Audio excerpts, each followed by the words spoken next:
మంది దేవుణ్ణి నమ్ముకుంటే కష్టాలు వస్తున్నాయి అని, एक एक जनी ईशाला खबुल्ले तो मुझे मेहनत आते हैं, దేవుణ్ణి నమ్ముకుంటే నాకు నష్టాలు జరుగుతున్నాయి అని, ईशाला खबुल्ले तो मुझे क्या भी सब भी नष्ट माचो, నేను దేవుడి దగ్గరికి వెళ్తే నాకేంది ఈ దేవుడు నన్ను నా ప్రార్థన ఆలకించట్లేదని, मैं कहता नमाज पढ़ती है तो भी ईशाला मेरा पढ़ना सुनना नहीं, मुझे छोड़ डाला, నువ్వు అనుకుంటున్నావా?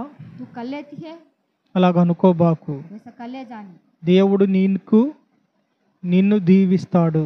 ईशाला तुम्हाको नाम रख को बुलाता है. నువ్వేమి కలిగి ఉండాలి?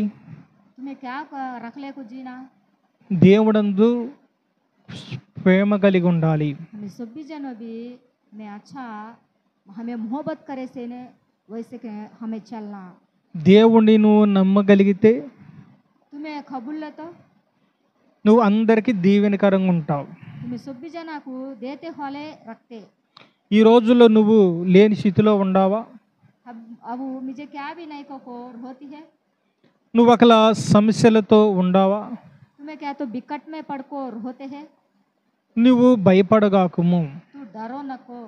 నువ్వు అప్పులు బాధల్లో ఉండావా? मैं सब भी फर्क आचू, मुझे सब भी मेहनत आचू, एक रुपया भी नहीं, నన్ను ఎవరు ఆదరించలే అనుకుంటున్నావా?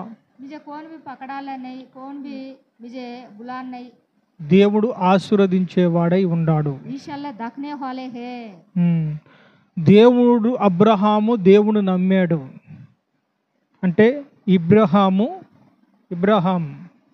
अब्राहमु ईशाला का बात सुनको ईशाला कने को आया. దేవుడు నమ్మాడు కాబట్టి దేవుడు అబ్రహాముని దీవించాడు. उसका कोचू ईशाला अब्राहमु कुप्परू नమ్మకం रखलेको अच्छा दखल्या. మనము దేవుడు పట్ల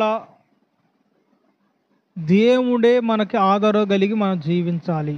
अभी मुझे कौन भी नहीं दुनिया में, ईशाला एक आदमी है तो मुझे बस को तू प्यार कर लेना. చాలా మంది అటు ఇటు ఉంటారు. एक एक आदमी उधर चलते इधर चलते.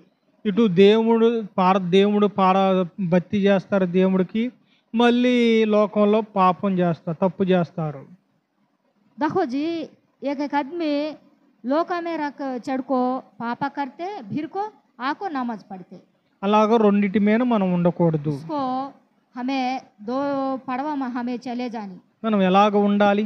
हमें कैसे जीना, మనం ఎలాగ నడవాలి? हमें कैसे चलना, బైబిల్ సెలవిస్తుంది. कुरान हमें बोलता है. బైబిల్ ఏమని సెలవిస్తుంది అంటే, నేను క్రీస్తును పోలి నడుస్తాను, నన్ను పోలి నడవమన్నాడు.